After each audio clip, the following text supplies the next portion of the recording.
Bom, muito boa noite a todos. Nós estamos iniciando mais um encontro mensal da Ansub e hoje a gente vai falar sobre o uso consciente de plásticos agrícolas e a gente tem a satisfação de contar aqui com a presença do nosso amigo e colega Antônio Blisca, que vai falar para a gente sobre esse assunto.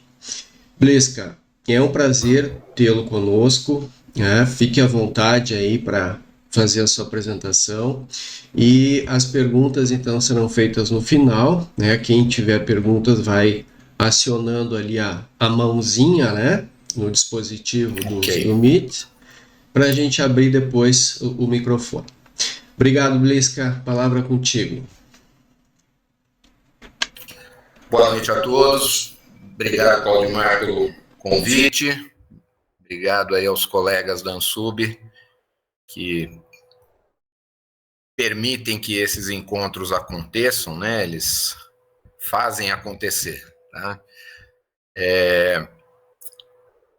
Eu espero que seja proveitoso o tema, apesar de a gente não estar falando diretamente de substrato, né?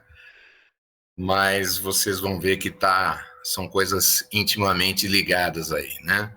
Só um pouquinho aqui de marketing pessoal, para quem não me conhece, né? Eu trabalho na Unicamp, sou diretor do Comitê Brasileiro de Plasticultura, editor da revista Plasticultura e coordenador de transferência de tecnologia do Centro de Engenharia da Plasticultura, além de também fazer parte da própria Ansub.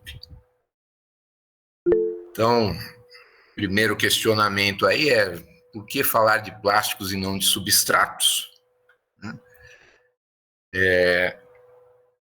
Na verdade, a gente não tem como utilizar uma tecnologia sem ter o plástico junto, né? Sem ter a ferramenta junto, né?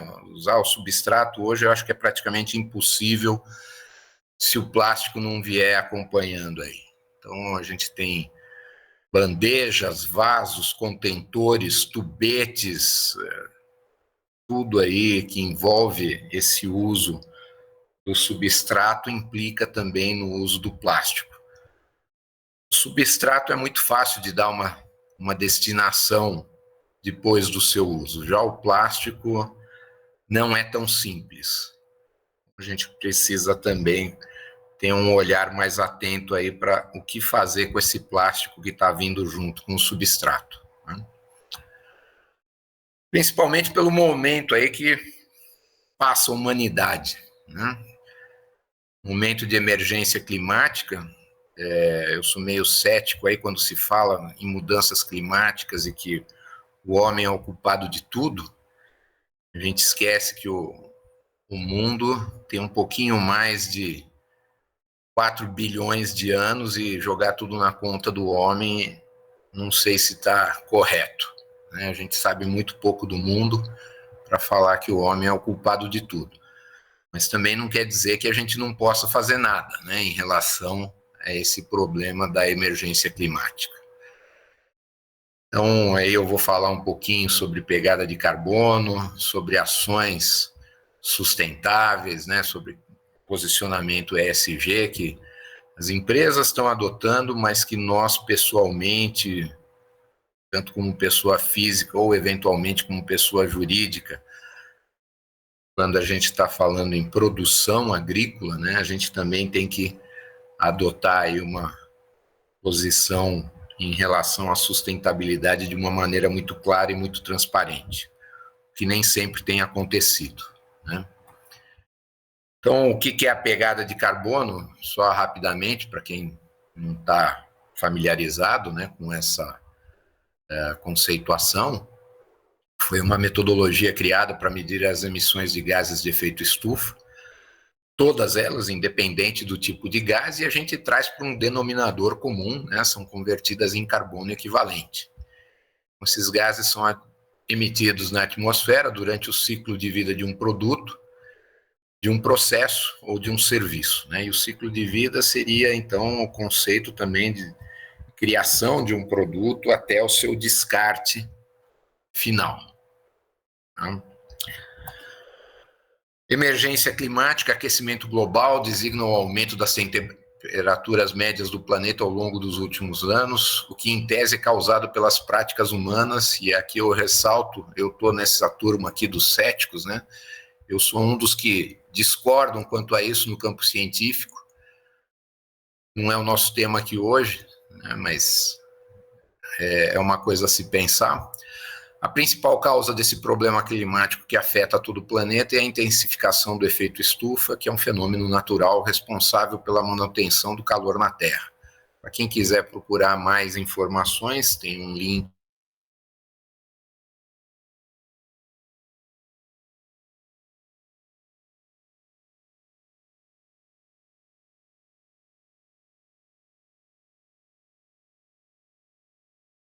Situação, a gente precisa colocar hoje o que é um bioplástico, porque o bioplástico, na verdade, está sendo usado para denominar dois tipos de plástico. Primeiro, aquele que é biodegradável, e chama a atenção que plásticos biodegradáveis não são muitos, né? São poucos. Eles são feitos com fontes renováveis, podendo ser de origem natural, como milho, mandioca e beterraba, ou sintética. São uma alternativa mais ecológica ao plástico comum, de origem fóssil. Uma grande vantagem é que eles são menos persistentes no meio ambiente, podendo ser biodegradados por bactérias, algas e fungos, que os convertem em biomassa novamente, né, dióxido de carbono e água. E a principal questão é que eles não geram microplásticos, né, que a gente vai falar aí na sequência.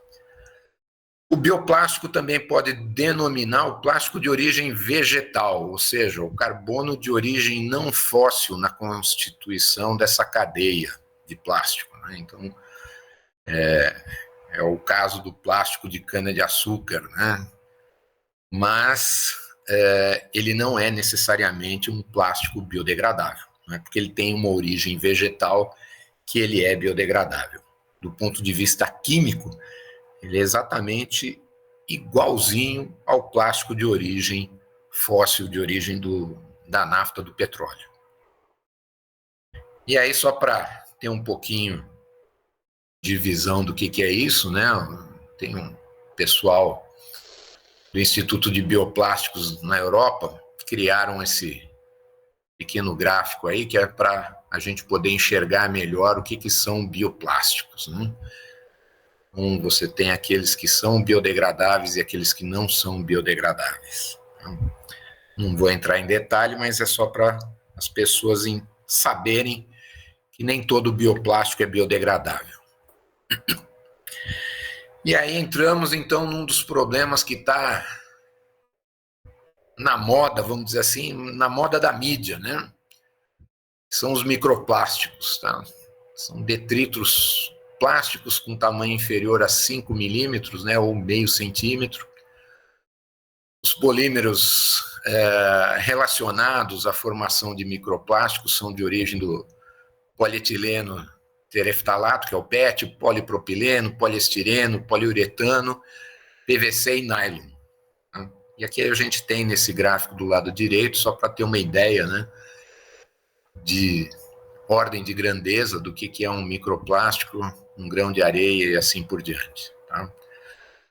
E para a gente chegar um pouquinho mais no nosso mundo agro, eu coloco ali os plásticos de estufa e os plásticos de mulching para vocês terem uma ideia quais que são as dimensões, né, as espessuras desses filmes plásticos que a gente utiliza na prática na agricultura. Bom, e falar em plástico, em boas práticas de uso do plástico e poluição, ambiente, a gente está num momento muito delicado da humanidade, né? Porque nós temos que produzir mais, nós temos que alimentar aí um contingente de pessoas crescente, uma população literalmente faminta, né? E, ao mesmo tempo, economizar recursos naturais, economizar água, não poluir e assim por diante. Então, o ser humano está meio que numa encruzilhada, mas que se não fosse com o plástico, eu acredito que ia acontecer com alguma outra coisa e praticamente ao mesmo tempo que nós estamos vivendo isso agora. Então, aqui eu fui buscar um exemplo com o pessoal lá da Universidade de Wageningen, mais especificamente é um trabalho da professora Cecília Stangelini, em que ela mostra como é que se produz tomate e quanto que você gasta de água por quilo de tomate produzido, sendo que na coluna A você tem ali a produção de tomate em campo, em Israel, na Espanha, por exemplo, com irrigação por gotejamento. Então você vai gastar 60 litros de água por quilo de tomate produzido. E aí essa coluna vem baixando, né, ali para B, C, D, E, F, G, onde você vai chegar, G são estufas totalmente controladas, com resfriamento, e que você vai usar ali algo em torno aí de 4 a 5 litros de água por quilo de tomate. Tá? Então, vocês veem que a questão de trabalhar com ambientes não só protegidos, mas ambientes controlados, é fundamental para a gente economizar água na produção de alimentos. Tá? Continuando com esse exemplo, a produtividade do tomate por metro quadrado, saindo, né, da esquerda para a direita, nessas colunas verdes, a gente tem campo aberto, túneis recobertos com filmes plásticos, estruturas controladas com filme plástico, mas já com um controle de temperatura mais refinado. Depois, na quarta coluna verde, a gente está com estruturas de cultivo controlado, mas sem CO2, e no final a gente tem incremento de CO2, aliás, desculpe, a quarta coluna com CO2 e a quinta e última coluna com CO2 e luz artificial. Então a gente sai de uma produção de pouco mais de 3, 4 quilos por metro quadrado de tomate e chega a mais de 70 quilos de tomate por metro quadrado. Então, de novo, aquele conceito de você produzir mais em menos espaço, mais com menos água, é o que move a tecnologia a utilizar cada vez mais ambientes controlados, estruturas de estufa. No caso da Holanda, tudo bem, não são estufas de plástico, são estufas de vidro, mas são estruturas com alta intensidade tecnológica. E aí, voltando para a questão nossa, então, do substrato e do plástico, a gente tem aí, praticamente hoje, todos os cultivos na produção de mudas, inclusive mudas de reflorestamento, de mudas nativas, se faz o uso de substrato, produção de flores, produção de hortaliças, produção de fumo, produção de morango. Enfim, a gente poderia enumerar aqui outras culturas e todas elas vão utilizar, além do substrato, vão utilizar o plástico também.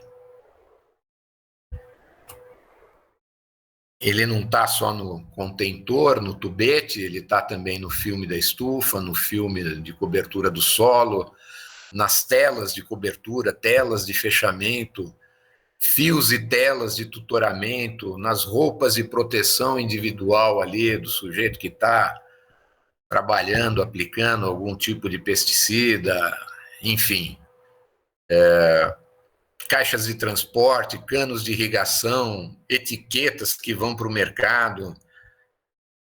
Ou seja, no campo a gente tem uma grande gama de plásticos presentes, da mesma forma que a gente tem nos centros urbanos, no dia a dia das nossas residências, dos nossos trabalhos onde você tem o plástico no copinho do café, no copinho do bebedouro, no teclado do computador, no celular e assim por diante. Não é só agricultura, agropecuária também, né? Então, quando a gente está falando aqui de uso agrícola, não esquecer que a pecuária também tem, né? Então, à esquerda ali vocês têm viveiros de criação de jacaré, o brinco na orelha do boi, plástico enfardando ali o feno para alimentação animal. Hoje a gente tem um sem número de aplicações de plástico também para reservatórios de água, para criação de peixes. Então, está presente de novo aí em várias coisas, né?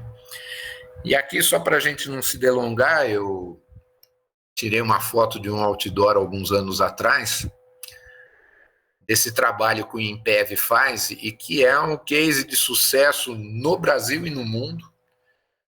O Brasil recicla mais de 95% de todas as embalagens de agroquímicos, de pesticidas. Esse é um trabalho realizado pelo INPEV, que envolve toda a cadeia, então, desde os fornecedores de insumos, os fabricantes das bombonas, até os empresários rurais, né, os usuários finais na ponta da cadeia. E demonstrando que fazer o recolhimento do plástico é possível.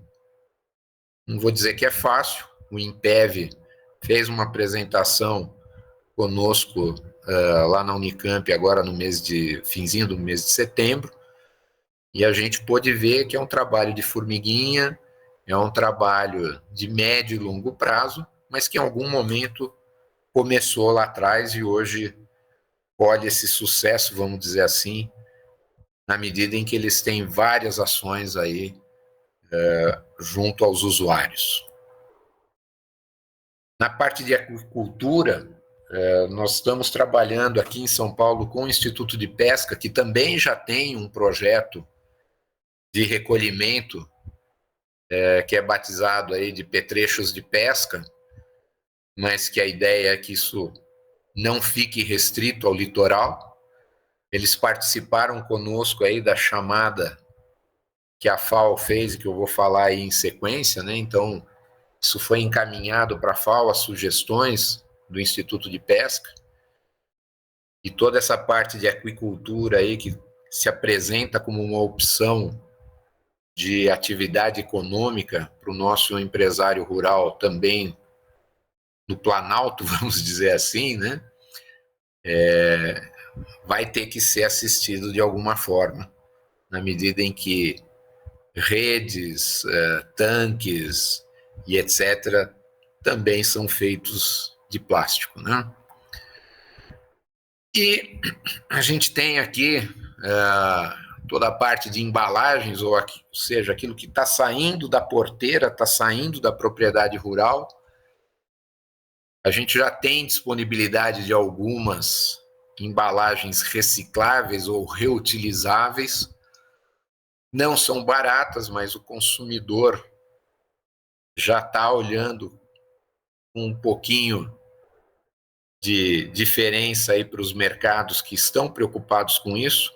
Não que todo mundo tenha dinheiro para pagar por um produto reciclável ou reutilizável. A ideia é que realmente a gente pudesse chegar lá, ou que possa chegar lá em algum momento.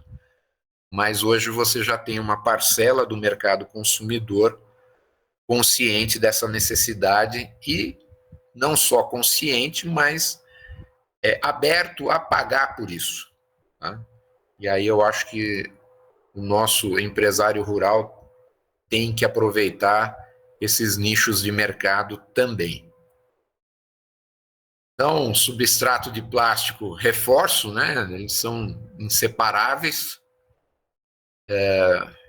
Mesmo ali à direita, sem querer fazer propaganda, mas fazendo, né? Meio que inevitável. Pensar que esse substrato que aparece aí na direita, ele está vindo, ele é importado, ou seja, ele está sendo embalado no plástico lá na Europa e sendo trazido aqui para o Brasil. Então, imagine o tanto, né, que esse substrato está viajando, que se não fosse pela embalagem de plástico dele, ele não chegaria às nossas mãos.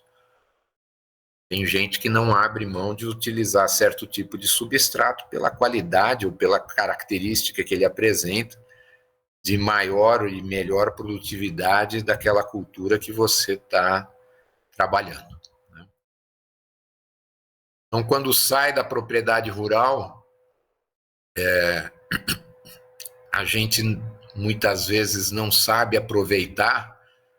Eu sempre critico, no bom sentido, o empresário rural que não faz uso da embalagem para fazer propaganda do seu produto, da sua marca, para informar o consumidor. E eu acho que essa questão da reciclagem do plástico agora vai se somar a essa sugestão que a gente dá para os empresários rurais, né? Lembrar o sujeito que está comprando o seu produto, está levando o seu produto para sua casa. A gente fala aqui da roça prateleira, mas poderia estar falando da roça geladeira, né? Que ele também deve ter consciência para resolver esse problema. Ah, Blisca, mas você está falando da embalagem que vai chegar lá na casa do consumidor. Isso não é mais problema meu, é problema dele. Sem dúvida nenhuma. Não esse plástico não é problema seu, mas o seu problema é o vaso que às vezes fica, o tubete, o filme da estufa, o filme do mulching, as mangueiras de irrigação. Então, você como empresário, como empreendedor rural, tem que ter essa visão de futuro e ficar atento para tirar proveito disso, né? Do limão à limonada, tá? A gente vai ter pela frente aí uma pressão do mundo inteiro através de legislação. Então tem muita gente na Europa aí, quando eu falo muita gente, né? Muitos países na Europa já estão adotando leis bastante duras com relação ao plástico, e não só ao plástico urbano, mas ao plástico agrícola também. Medidas de fiscalização, e a gente tem que estar atento, porque em algum momento isso também pode ser utilizado de país para país como barreira comercial. Nós tivemos um workshop com a FAO realizado há algumas semanas atrás, e uma das coisas um dos termos que está circulando na Europa é de que o plástico é um produto perigoso, né? E chamar o plástico de perigoso, para mim, é uma coisa muito subjetiva. Perigoso para quem? Perigoso como, né? Então, o que a gente está enxergando é que isso também pode ser usado aí, principalmente no caso do Brasil, como uma medida protecionista para evitar a importação, etc., já que nós somos um país altamente competitivo no mercado agrícola, né? Do ponto de vista de mercado, e aí falando mercado nacional também, aquilo que eu acabei de dizer no slide anterior, o consumidor nacional, você já tem alguns que estão dispostos a pagar mais por produtos ecológicos ou por produtos que possam ser reciclados. Algumas empresas começam a trabalhar a questão da reciclagem. Hoje, no meu entender, ainda é muito mais preocupado com uma questão de imagem do que propriamente com uma questão prática ambiental, realmente, em que ações assertivas, positivas estão sendo usadas. E aí eu estou falando de logística reversa, não estou falando de empresas que nos seus processos produtivos estão reciclando aparas e etc. dentro do ambiente fabril, né, dentro de suas fábricas. Isso hoje quem não faz já está perdendo em termos econômicos, em termos financeiros, né? Quando a gente fala realmente aí de logística reversa, é mais ou menos aquilo que hoje já acontece aí com alguns produtos. Então, o fabricante de pneu, ele precisa saber como é que essa borracha, esse pneu vai voltar de uma maneira ambientalmente correta, e isso vai acontecer com o plástico também, mais rápido ou menos rápido, vai acabar acontecendo, né? Então, a FAO, em 2021, publicou esse boletim que aparece, está disponível, o PDF dele também nesse link que está aí abaixo, tá? Nós realizamos um workshop pelo Comitê Brasileiro de Plasticultura no finzinho de setembro. Depois, em outubro, nós tivemos o workshop com a própria FAO. E desse workshop realizado aqui no Brasil, o Cobapla criou 5 grupos de WhatsApp que vão permanecer aí para a gente tentar conversar a respeito dos temas que foram considerados prioritários aqui do plástico na agricultura brasileira. Então, só para vocês terem uma ideia, foram listados ali, então, os filmes para estufa e para mulching, os ensacamentos para banana, os petrechos do mar, que, na verdade, vão abarcar aí toda a parte de aquicultura, o silo fardo, que é aquele silo redondinho para o pré-secado, e as mangueiras de irrigação. Então, inclusive, se alguém que estiver nos assistindo depois tiver interesse, é só entrar no site do próprio Cobapla e ali fazer sua inscrição para um desses grupos, sem problema nenhum. Bom, poluição agrícola no campo, né? Essas fotos são de áreas agrícolas, se não me engano, na China, tá? E a China tem uma quantidade enorme, e aí quando eu falo em quantidade enorme, vocês podem colocar na conta dos milhões de hectares já comprometidos com resíduos plásticos. E esses resíduos comprometem microfauna, microflora, drenagem, absorção de nutrientes pelas plantas, além de que realmente com o tempo vão ser transformados em microplásticos. Isso pode parar no lençol freático e do lençol freático chegar em rios e finalmente nos ambientes marinhos, né? Chegar nos oceanos, tá?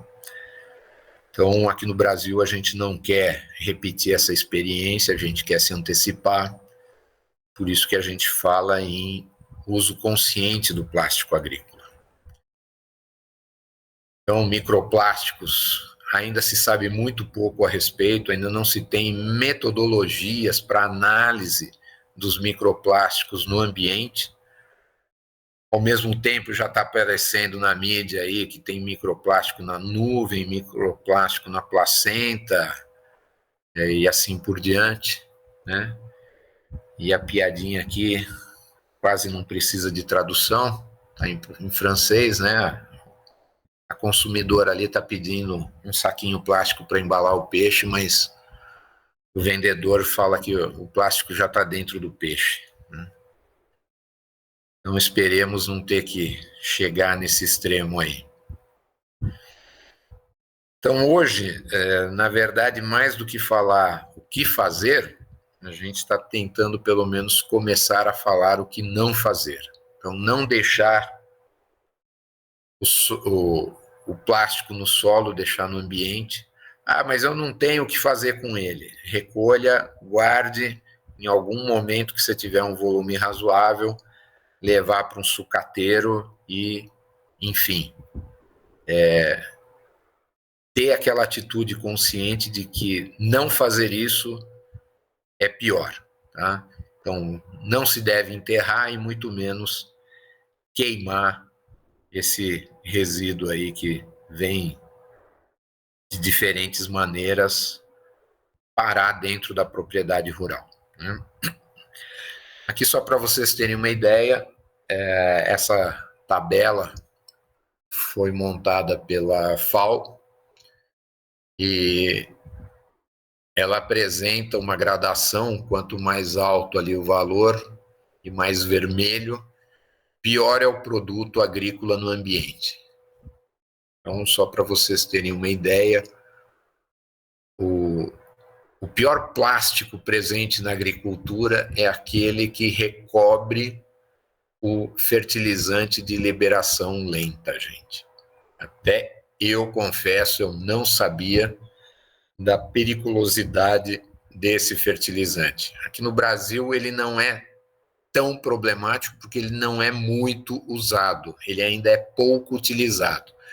Mas em alguns países esses adubos de liberação lenta já são usados em volumes razoáveis e eles representam o pior problema segundo a comunidade científica internacional. Por quê? Porque eles são uma película plástica muito fina, muito pequena e que facilmente se decompõe para se tornar um microplástico. Tá? Bom, desculpe. Depois a gente tem aí o mulching, as bombonas. São um grande problema no mundo, como eu falei, aqui no Brasil não são um problema. Felizmente a gente tem aí uma ação exemplar e isso é citado no mundo inteiro. O Brasil dá aula sobre recolhimento de bombonas, né, containers de pesticidas. Silofardo é um problema no mundo, aqui no Brasil ainda não é um problemão, vamos dizer assim, porque o uso ainda é baixo, mas está crescendo. Então, antes que também se torne um grande problema, vamos tentar trabalhar essa situação. Irrigação, aí sim, a gente já tem alguns problemas, nós já temos vastas áreas aí irrigadas, principalmente, né, com as mangueiras de gotejamento, tá? Redes de pesca são um produto razoável. A gente também já tem algumas ações sendo levadas aí à frente, como eu comentei, pelo Instituto de Pesca aqui em São Paulo, com patrocínio da Petrobras, para que isso se estenda aí a todo o litoral do país. Mas a gente vai ter que caminhar também para o interior do país, na medida em que tivermos produção em tanques escavados, né? O saco de banana, também a gente tem aí áreas de produção aqui em São Paulo, no Vale do Ribeira, no Nordeste, ali na Bahia, em Minas Gerais. Temos área de produção em Santa Catarina. Então, a gente precisa ficar atento para dar também uma destinação para esses produtos, né?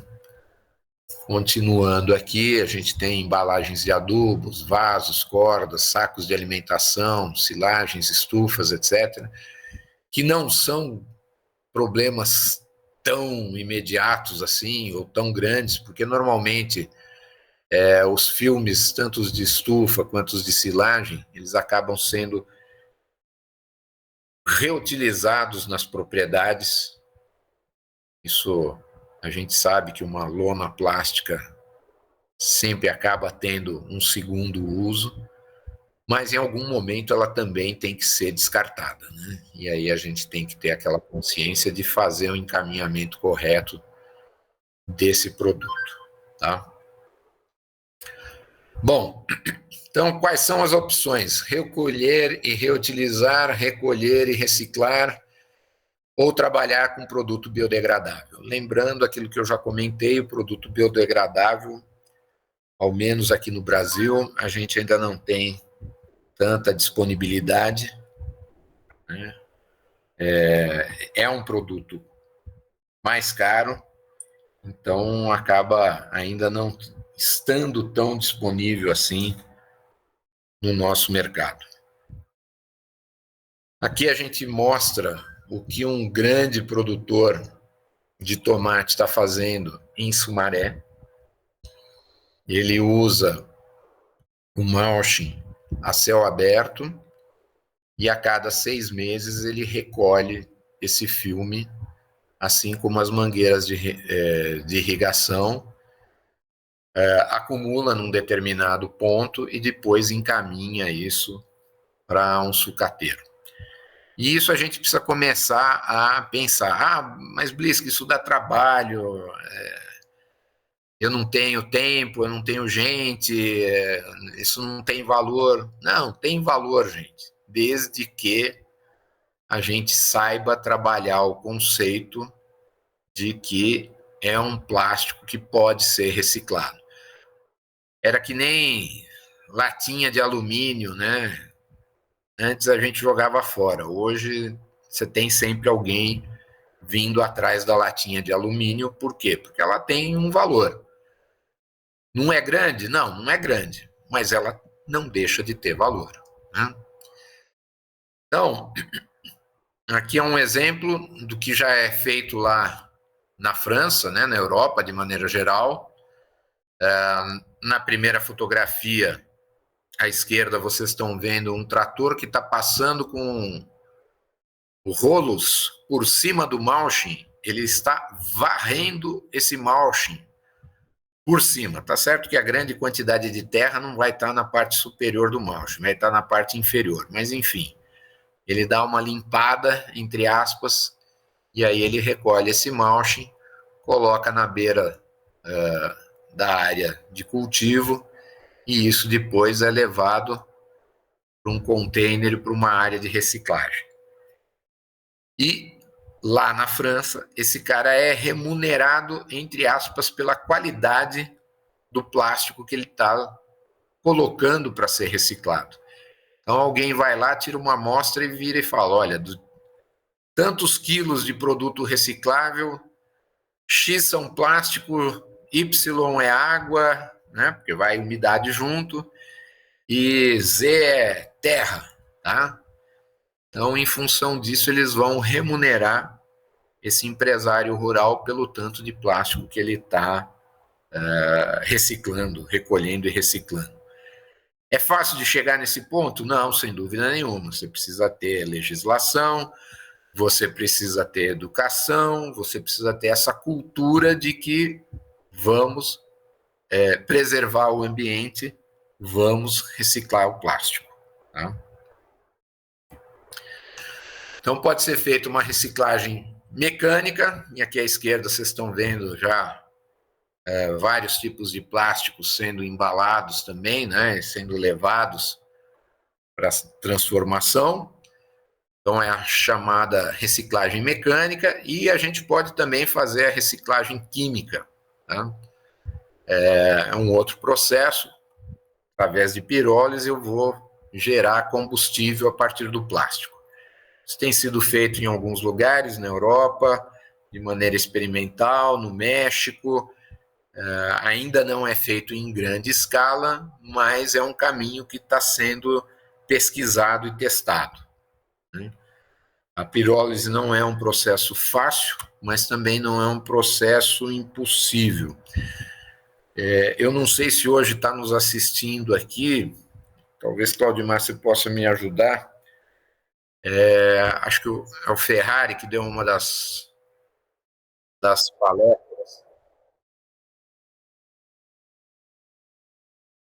Tá, isso. Ele talvez se interesse por esse tema, porque ele já domina o processo, não para reciclagem, é por outras razões. Eu assisti a apresentação dele, né? Mas como ele já tem domínio da tecnologia, né, do processo de pirólise, talvez essa seja uma via interessante para ele abrir um outro negócio. Não sei, estou aqui viajando na maionese também, tá? Tanto a reciclagem mecânica quanto a reciclagem química não são coisas fáceis de se fazer, além de um certo alcance, né? Além de um... Estamos falando em Brasil, um Brasil continental, então você levar esse produto para reciclagem depende de uma logística que muitas vezes não é barata. Então, o processo de reciclagem mecânica, assim como o processo de reciclagem química, ele pode ser ou não viável economicamente, dependendo da distância que eu tenha que transportar esse material. Tá? Então, a reciclagem tem problemas, tem gargalos, né? A coleta, a separação, a limpeza, o transporte e a própria transformação. Você ter diversos tipos de plástico num mesmo caminhão, ou enfim, o fabricante, o transformador, ele prefere trabalhar com um único tipo de resina, né? Então, isso são desafios que a gente vai ter que vencer e, enfim, a pesquisa vai ter que evoluir ainda um bocado aí para a gente poder ter toda essa questão de preservação do ambiente, de prolongar o ciclo de vida dos produtos e de reduzir a pegada de carbono, que é aquilo que a gente estava falando no início da nossa conversa. Então, aqui, só para vocês terem uma ideia, né, como é que funciona as possibilidades que a gente tem aí de aumentar os ciclos de vida dos diversos produtos através do reuso, através da reciclagem mecânica, química, reciclagem orgânica ou conversão para energia, né? Caminhos existem, precisa ver o que é mais viável para cada situação, para cada região. A gente não vai ter uma solução universal, nem para o mundo inteiro, nem para o Brasil inteiro. Aí isso vai ter que ser discutido de acordo com as necessidades, né, e com as características de cada região.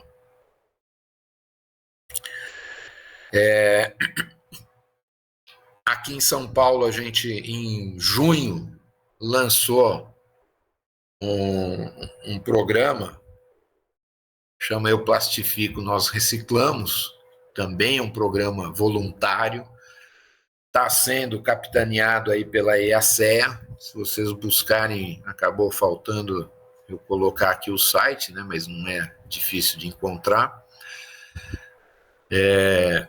Então, aderir a um programa de reciclagem é uma coisa viável, uma coisa interessante.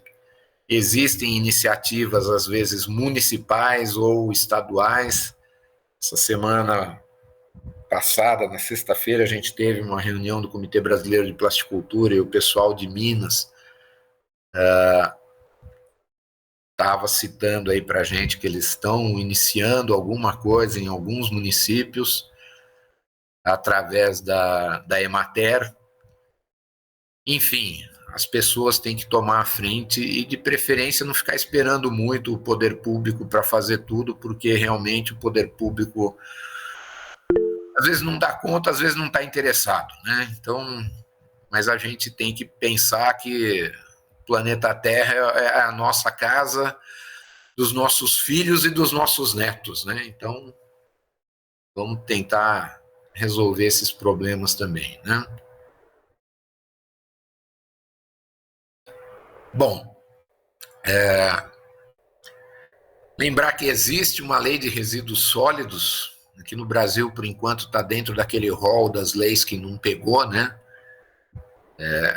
Toda vez se posterga a plena utilização da lei dos resíduos sólidos. Eu não sou advogado, não sou especialista em legislação, mas a gente sempre ouve aquela história, né? A lei pegou ou não pegou. Eu acho que está na hora de a gente superar isso e trabalhar independente de ter ou não uma lei obrigando a gente a fazer alguma coisa nesse sentido, né? Voltando um pouquinho aí, tá aqui o site da EACE, tá? Então, aquele programa do Eu Plastifico, Nós Reciclamos. A ideia é ter um certificado de reciclagem voluntária. E, de novo, gente, a gente monetizar isso de alguma forma, ou redução de ICMS, ou desconto junto ao seu fornecedor de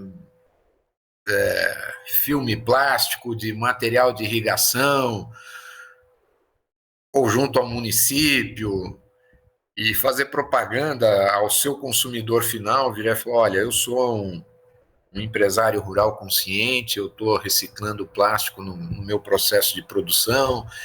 Enfim, a gente também está pensando em alguma coisa que possa beneficiar o empresário rural em termos de mercado de carbono, tá? Por que não, né? Isso seria extremamente interessante, porque realmente seria dinheiro entrando no caixa, né? Agora precisa viabilizar isso do ponto de vista operacional, junto ao sistema financeiro também, né? E isso precisa ser discutido. E a gente precisa do empresário rural nessa discussão, a gente precisa dos pesquisadores nessa discussão, a gente precisa das empresas nessa discussão, porque senão a gente não avança. Tá? Então a reciclagem, né, ela é possível, isso é uma capa de chuva, eu só peguei ali a etiquetinha, né, em que diz que esse produto costumava ser uma garrafa de plástico. Tá? Então é um exemplo, né, de estender a vida útil desse plástico de alguma maneira. Por quê? Porque a gente reduz a pegada de carbono, gente. Então ele foi pensado inicialmente para ser só uma garrafa, né? E a partir do momento que a gente recicla e reutiliza, eu estou dando uma nova vida, uma nova destinação. E, como vocês estão vendo, não necessariamente a garrafa está voltando a ser uma garrafa, ela está sendo vestimenta. Né? Então, a gente pode dar outra utilização para aquele plástico. Tá? Bom, fontes de informação, né? Esse vai ser um tema que, daqui para frente, sem dúvida nenhuma, vai ser cada vez mais importante. Eu, como editor da revista Plasticultura, já há alguns anos, me perguntavam, né? Ah, mas plasticultura é o que? É plantar plástico, né?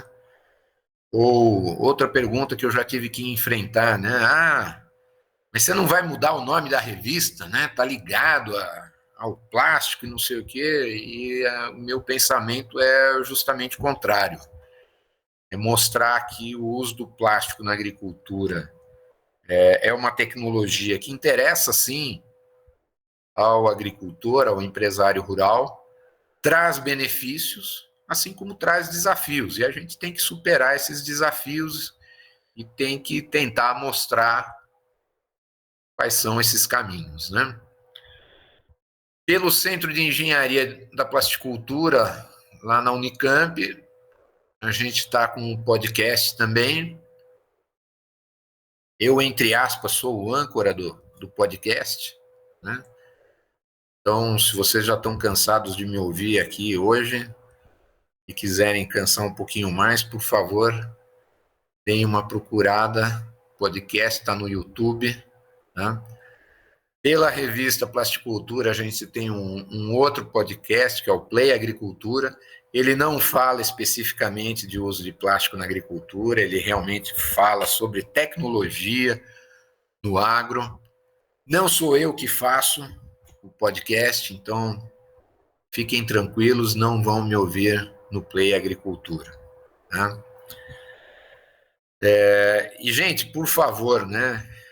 No tempo da informação, do fake news, da notícia fácil, do TikTok, tem um monte de bobagem rodando no Zap, rodando na internet, né? Tentem ver quem está por trás da informação antes de replicar qualquer notícia falsa, né? Às vezes até a gente faz isso direto, tem problemas com notícias inverídicas ou incompletas ou distorcidas. Tá? Então, aqui eu deixo algumas fontes de bibliografia. Eu acabei esquecendo, passei batido quando eu falei de produtos biodegradáveis. Essa bibliografia número 1, tá?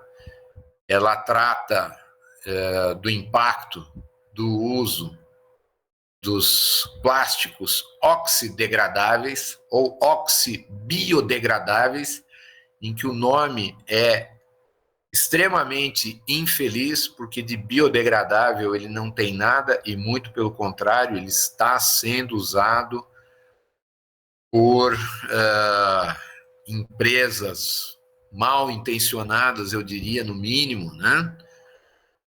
Porque realmente o plástico ele não é degradado biologicamente. O que acontece é que você acelera o processo de degradação mecânica dele, ou seja, ele vai fragmentar e ele vai caminhar mais rapidamente para se tornar um microplástico e não para ser biodegradável. Então é como se eu estivesse jogando a minha sujeira para debaixo do tapete. Então, se vocês enxergarem qualquer produto, e não precisa ser produto agrícola, né? Sacolinha de supermercado, sacolinha de embalagem de alimentos ou outros, em que aparece oxibiodegradável, não compre, porque realmente você está fazendo o caminho contrário, acelerando a transformação de plástico em microplástico. Lembrar que do plástico ao microplástico, a grande maioria dos plásticos, principalmente os agrícolas, eles levam mais de 10 anos para chegar nesse ponto. O que chega mais rápido é o mulch. Por quê? Porque quando a gente recolhe, se ele for muito fino, ele acaba rasgando e a gente acaba deixando fragmentos desse mulch no solo. Tá? Então, a gente precisa conhecer o problema para saber como lidar com esse problema. Para 2024, aí a gente vai ter algumas coisas na área de plasticultura. Na Europa vai ter um simpósio sobre cultivo protegido, telas e mantas, principalmente ali para climas europeus. Então vai acontecer na Grécia em setembro. E em outubro a gente vai ter o Congresso Internacional de Plasticultura na China. A China hoje que é o maior usuário de plástico agrícola. Quando a gente fala em China, eles não parecem ser um país deste mundo, né? A Espanha tem alguma coisa em torno de 50 mil hectares de estufas, o Brasil tem 35 mil hectares de estufa, e a China, segundo as fontes oficiais, tem 3 milhões de hectares de túneis e estufas. Ou seja, é algo assim inimaginável, né? Mas é o que eles têm. Bom, parodiando aqui Fernando Pessoa, que na verdade também já reciclou, né? Navegar é preciso, viver não é preciso. Eu diria que hoje reciclar é preciso, viver não é preciso, porque viver vai ser impossível se a gente não reciclar, tá, gente? Então, botar esse símbolozinho aí na cabeça e sair tratando de reutilizar. E não só plástico, tá, gente? Vidro, sacolas de papel, embalagens diversas aí. Isso faz bem para o mundo e faz bem para a gente. Era isso que eu tinha para colocar para vocês. Fico à disposição aí se houver. Perfeito. Lisca, muito interessante a tua apresentação. E aí eu queria te fazer uma pergunta, uma colocação. Aliás, por favor, quem quiser fazer alguma pergunta para o Lisca pode acionar ali a mãozinha. Enquanto isso, eu queria te fazer uma perguntinha que é quase uma provocação, pegando o início da tua fala e o final. Tu achas que nós deveríamos nos preocupar mais com o plástico que nós estamos jogando no planeta do que com o pseudo-aquecimento global provocado pelo homem? Uau! Sinuca de bico é pouco, hein, Cláudio? Olha, vamos por partes, né? O aquecimento global, a gente não pode negar, as temperaturas estão subindo, né? Eu falo que eu estou no time dos céticos do aquecimento global, porque eu já conversei com alguns climatologistas e eles falam que sim, existe aí, você comprova, né, esse ano mais quente e tal, Mas quem diz que esse é o ano mais quente da Terra se a gente está aqui só nos últimos, sei lá, 30, 40 mil anos, não sei exatamente quando que o homem apareceu, né? E a Terra tem 5,5 bilhões, né? De dados científicos, a gente tem registros científicos de pouco mais de 150 anos, nem isso. Na Inglaterra tem alguma coisa próximo disso. Aqui no Brasil, o mais antigo, do Instituto Agronômico de Campinas, está com 100 e poucos anos, também 110 anos.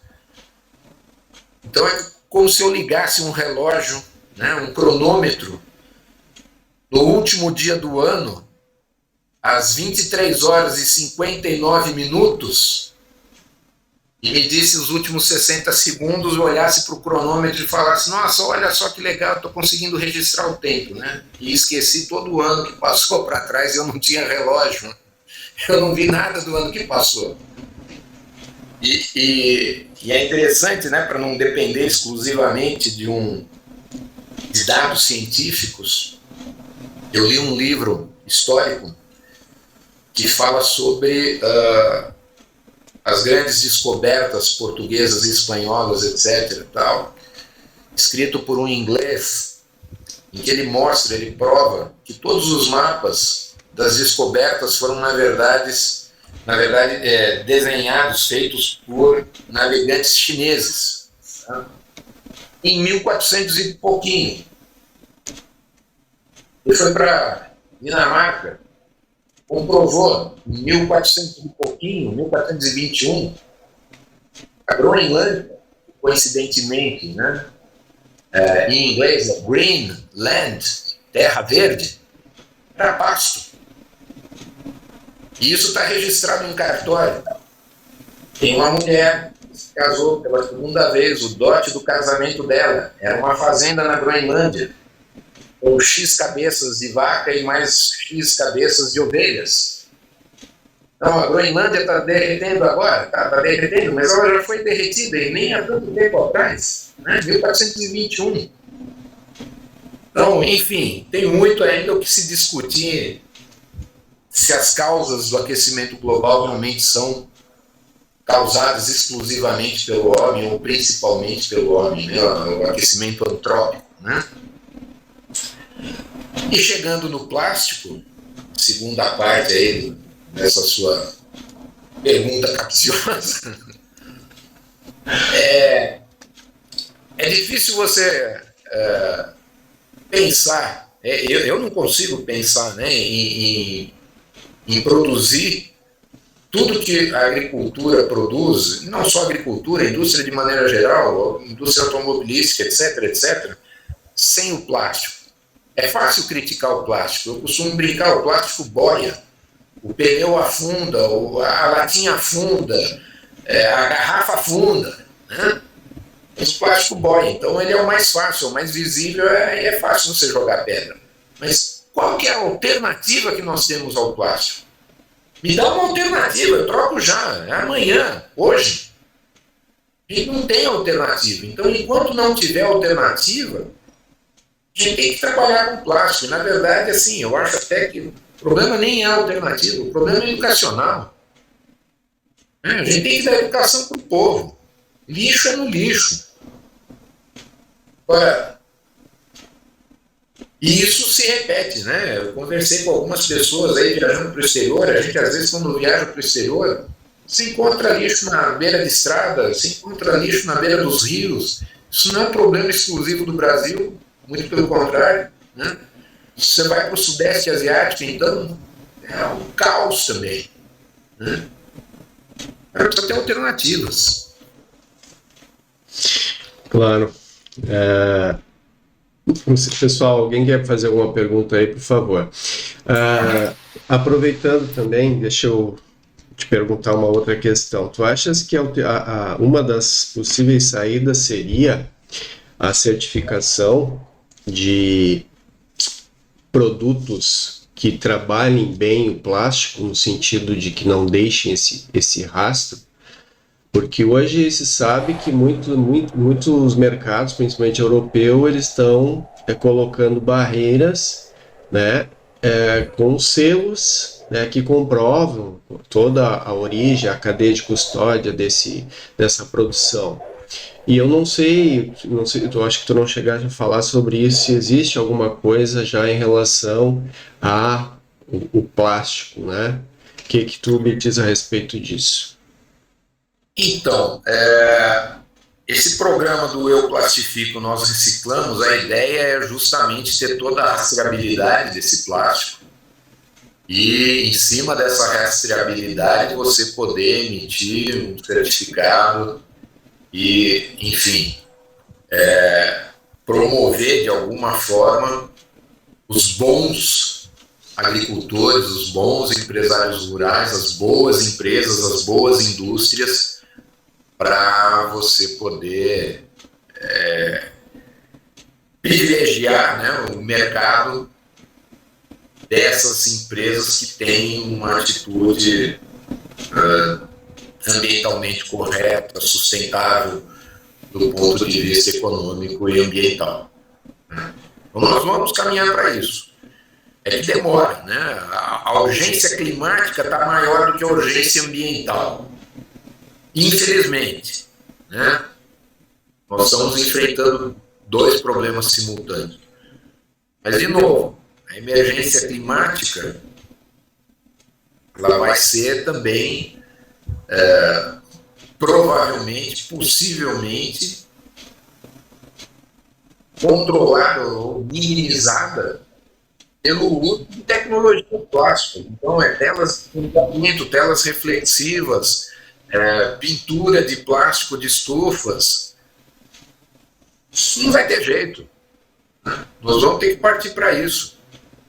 Porque se a coisa continuar degringolando do jeito que está, né, vamos supor que não seja só um alinhamento negativo dos astros, que a gente está tendo explosão solar, aquecimento na Terra e não sei o quê, daqui a pouco vai ficar difícil de você produzir, né, algumas coisas. Então, as visões mais pessimistas, independente aqui se é o homem que causa ou não, é de que a gente vai começar a ter dificuldades, secas maiores. Para quem conhece um pouquinho de fisiologia vegetal, né, queima de folhas, queima de frutos, decréscimo de capacidade fotossintética da planta e assim por diante. Então você tem aí uma série de limitações que vão começar a repercutir aí, né, na produção e na produtividade. Com certeza. Claudimar, eu tenho uma pergunta. Diga. Parabéns, Brisca. Obrigada pela tua palestra, por colaborar conosco. Na verdade, é mais uma dúvida, assim, se tu tem a percepção dos produtores em relação a essa consciência. Se consegue se perceber do lado dos produtores um início em relação a essa conscientização, como que está isso, assim, na visão do produtor? Tá, então, aquelas imagens que eu mostrei aqui de Sumaré, né? Sumaré está pertinho aqui de Campinas, é uma região tradicional na produção de tomate, no estado de São Paulo, e é um grande produtor, né? Então, eu diria assim, esses produtores que trabalham com grandes volumes e que trabalham com redes de supermercado que exigem um cuidado maior, que pedem já uma certificação, esses caras sabem que o mercado vai apertar. Então, por exemplo, ele está buscando uma certificação EuroGAP, né? Se ele não tiver toda essa parte de reciclagem alinhada, ele não vai ser certificado e ele vai perder para alguém que tem. Quando você trabalha também com grandes volumes, no caso dele, né, ele está trabalhando com grandes volumes de plástico ali, cintas de irrigação também, é um pouquinho mais fácil de você viabilizar essa logística. A questão passa a ser mais difícil quando você vai para o pequeno e para o médio empresário rural. Esse cara, ele tem que ser muito consciente, arrumar um espaço na propriedade dele, começar a guardar esse plástico e aí sim ter alguma forma de encaminhar isso para reciclagem. Por isso que a gente fala, não é fácil, tem toda uma parte de conscientização, de educação e de comprometimento do restante da cadeia. Até do trabalho em grupo, né? Talvez mais de um pequeno produtor, né? Exatamente, de você ter cooperativas atuando no segmento, e não só cooperativas, mas de você ter a cadeia, né, trabalhando. Porque na hora de você produzir o tubo de irrigação, você tem o fornecedor de matéria-prima lá atrás, né, a resina plástica, depois você tem a fábrica, o transformador, aí você tem o revendedor, chega na loja, o cara recebe na propriedade, legal, ótimo, então agora essa cadeia vai se comprometer a trabalhar também na questão reversa. Eu quero vender de novo? Quero. Ótimo, você me ajuda a levar esse negócio de volta, que aí eu compro mais tubo de irrigação seu. Porque se não tivesse comprometimento, não é querer jogar a conta nas costas do empresário rural. Principalmente no pequeno agricultor. Sim. Ok? Bem. Obrigada. Imagina. Bom, pessoal, se ninguém mais tem perguntas, ficamos por aqui, né? Agradecendo aí a presença de todos, agradecendo principalmente ao Blisca por ter reservado esse tempo aí para falar para a gente, né? O conhecimento que ele tem aí ao longo da sua jornada, que não é pouco, né? E trazendo para nós informações, eu acho que é muito proveitoso. Blisca, muito obrigado, né? Um forte abraço aí e continue com a gente aí na Ansub e vamos, em seguida, vamos levar o Ensub para Olambra, se Deus quiser. Vamos lá, vamos trabalhar para isso. Obrigado, Claudimar, obrigado, Cassiara, e a todos aí que estiveram com a gente hoje. Perfeito, obrigado, Blisca. Até mais. Tchau. Tchau, pessoal. Boa noite.